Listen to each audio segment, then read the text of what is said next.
అమ్మా నాకివ్వవా ఫోను? నేను రైమ్స్ చూస్తాను. ఉండండిరా, అస్తమాను ఫోన్ ఫోన్. పోయి చదువుకోండి, వెళ్ళండి. అమ్మా ఇస్తావా లేదా?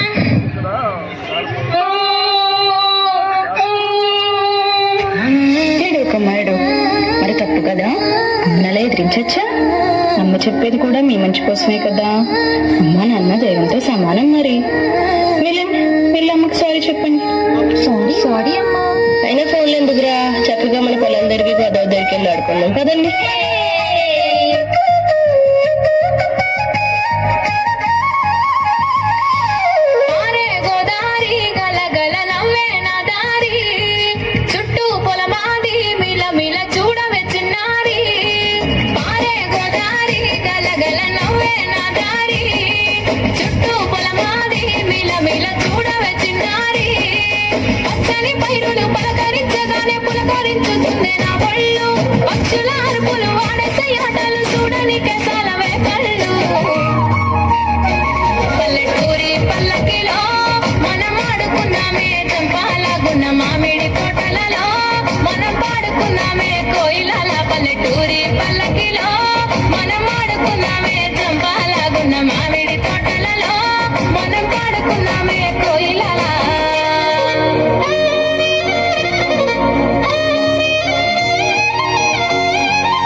రండి తొందరగా.